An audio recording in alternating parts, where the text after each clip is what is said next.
Alright, so for an oil change, pretty simple. Don't have to jack up the van or anything, you can just slide right underneath, there's a lot of room. Just gonna need your oil pan. I like this one just because it holds the oil inside of it. You don't need a separate container to trip it to the auto parts store to dispose of it. And then basic socket set. If you have the 3.7 liter naturally aspirated like I do, you're gonna use 6 quarts of 5W20.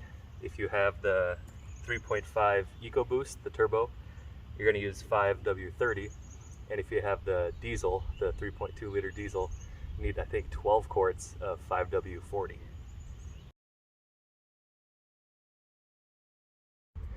All right, now to get you oriented, this is the driver's side wheel underneath the car. If you just come up the frame, here's the oil filter.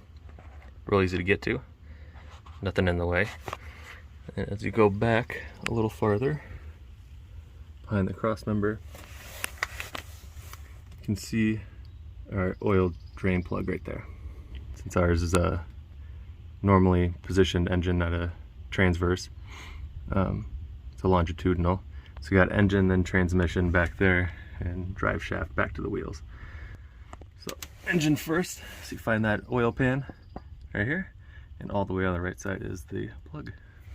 All right, and then once you're getting ready to go, just go ahead and pull your dipstick up a little bit. So that'll let air go into your crankcase while you're draining, so you don't have any big splashes. The oil will come out nice and smooth.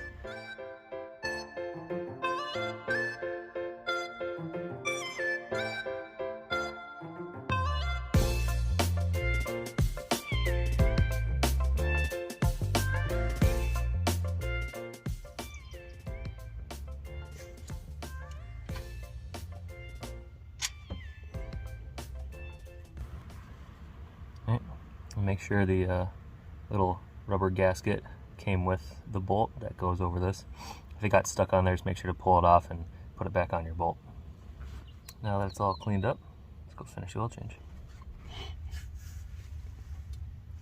Once that was done dripping, I just went and put the drain plug back in. Don't have to get it too tight.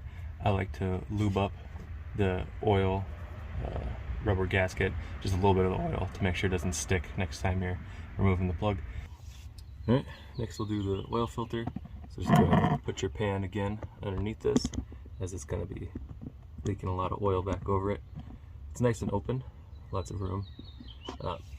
This is the messy part though, so I like to just crack it loose. Once it starts to drip, I just let it go until it dries out, and then I'll grab a paper towel and twist it the rest of the way off.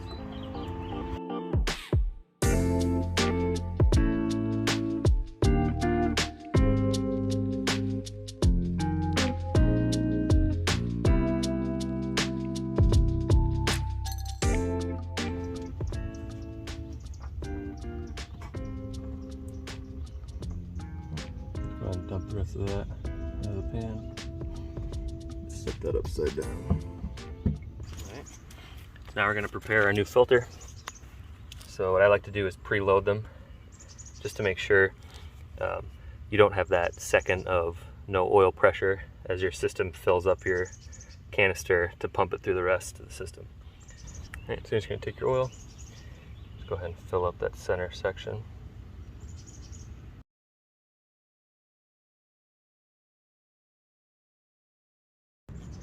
And you don't want to fill it all the way to the very top, since our filter kind of sits at an angle.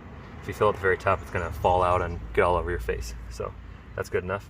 And then you're going to want to lube the rubber gasket to make sure it doesn't seize onto the metal frame there. So any little oil you spill off the edge, just grab and kind of wipe around the top. And there we go. We're ready to slide this on. Okay, now that we're back under the car, this is your oil filter housing. Make sure the rubber gasket from the last filter isn't still on there. If it is, you're just going to want to grab it and pull it off.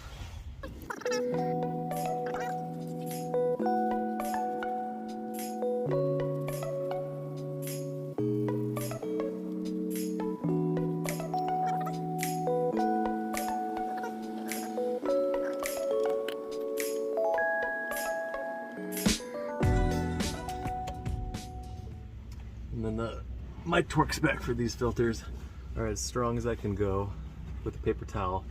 with one hand, because that way, after it sits on here for a while, with two hands, I should be able to get it off.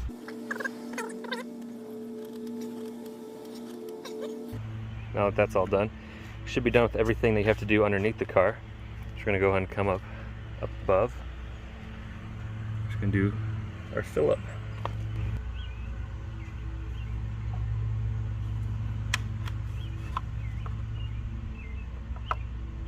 Since we're all done down below, made sure that your drain plug is in and snugged up and your new oil filter is on and snugged up.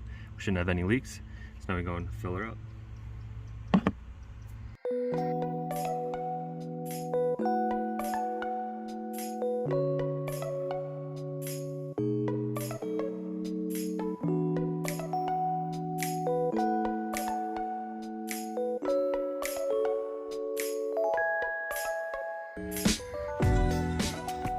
Take a paper towel and wipe up whatever you spilled, because no matter how good you do, even if you get a funnel, you're always going to spill something. So I got some down the side of the valve cover and on the top of the alternator.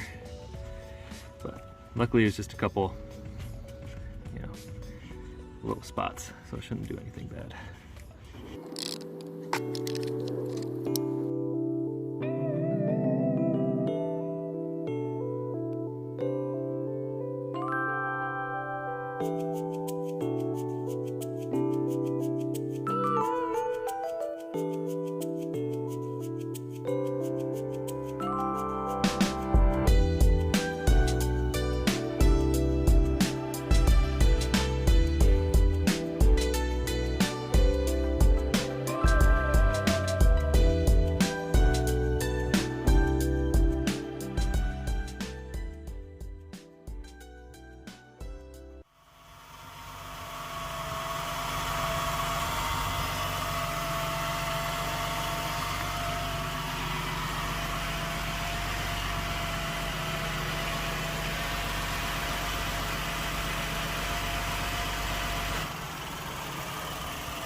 Alright, once we started up the van, everything's running nice and smooth. No strange noises, no loud clicking or snapping. And as we saw, no leaks. That was a successful oil change, we're all done.